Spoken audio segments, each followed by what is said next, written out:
Hey there. It's important to remember that you are not your experiences.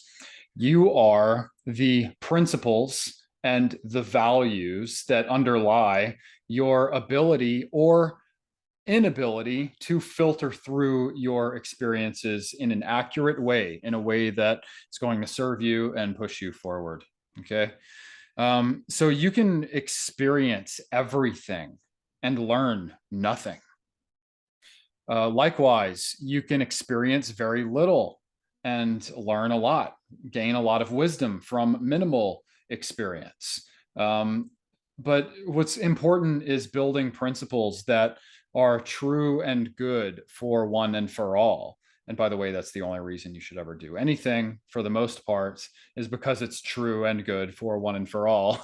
If your success takes away from the success of another person, that's probably not good. Not that we shouldn't be competitive when it's appropriate. But if the industry in which you're being competitive is one that does damage the well being of another person or a group of people of which you're not a part, then it's probably not something good to embark on. But that is a difficult thing to determine if you're not living by good principles to begin with. You see, it's kind of a catch 22.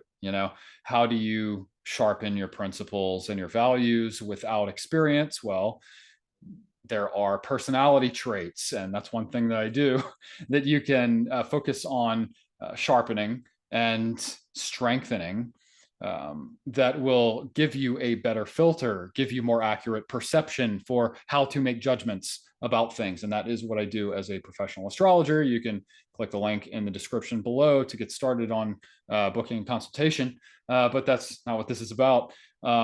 It's that experience itself is not the end all be all, because we are subjects that are involved in the process of experiencing things. We have minds, we have predispositions for how we react to certain kinds of things emotionally, rationally, and otherwise.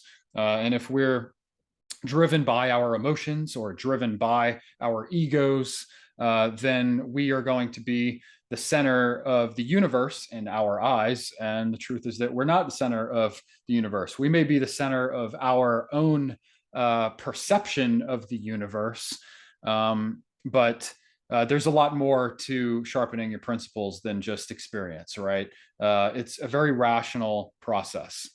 And learning the rationale from which you naturally perceive things and make sense of things will help you to aim your style of doing so toward what is actually true and actually good up here. Okay. So that's what personality studies, astrology in particular, tells us about.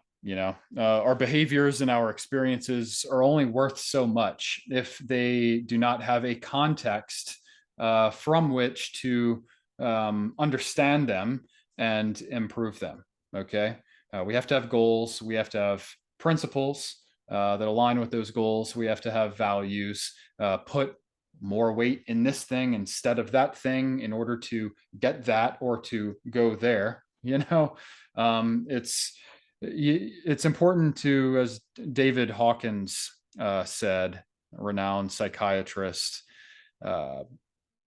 be the context, not the content. Okay. So you have to look at yourself as a place from which to grow. And you have to be your own foundation. And what is contained in that foundation from where you grow is principles and values of goodness and truth for the sake of itself. Things that are good and true for one and for all, for you and for everyone else. Okay.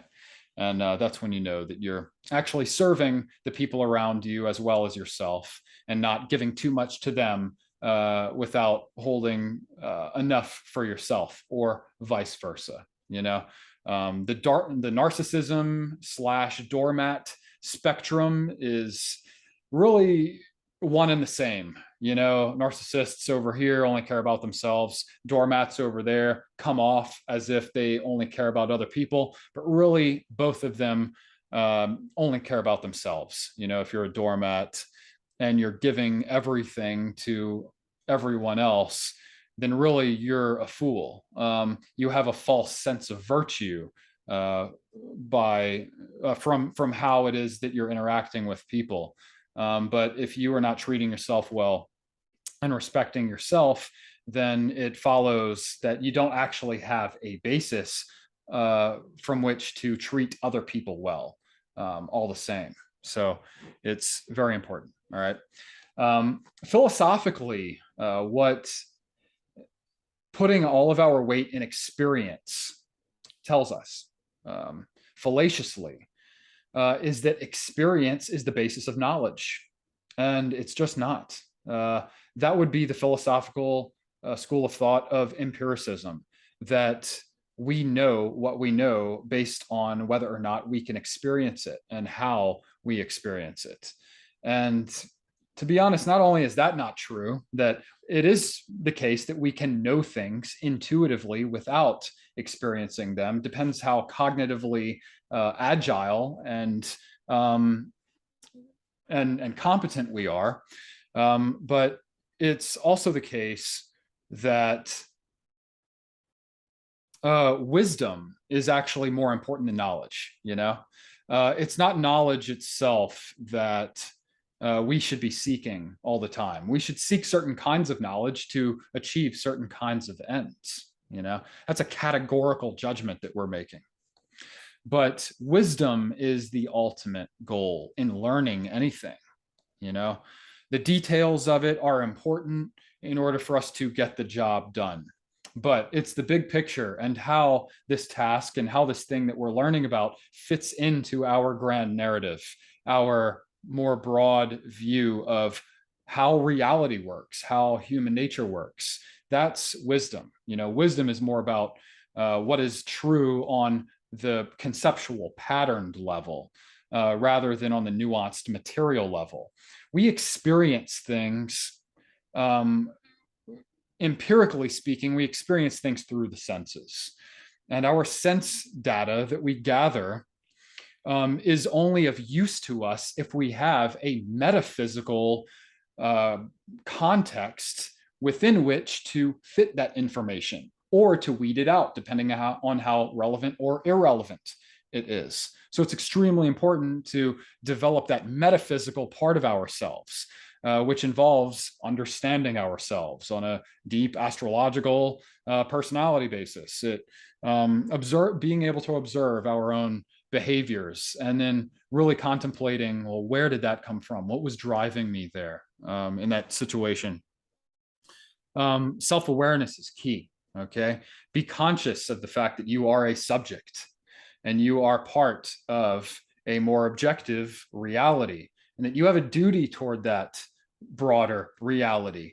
And if you don't know yourself, then you don't know what role you specifically are meant to play within that greater context. So be your own context with regard to how it is you deal with external contexts, making sense of your experiences, right? Remember, your experiences are worth nothing unless you have the proper values and principles that you're already living by and already hold true to your heart, and that you can test against the world through which to filter those experiences. All right. We come to know things through weeding things out, getting rid of all the excess fat and seeing what's at the core of things. Okay. That's where truth is.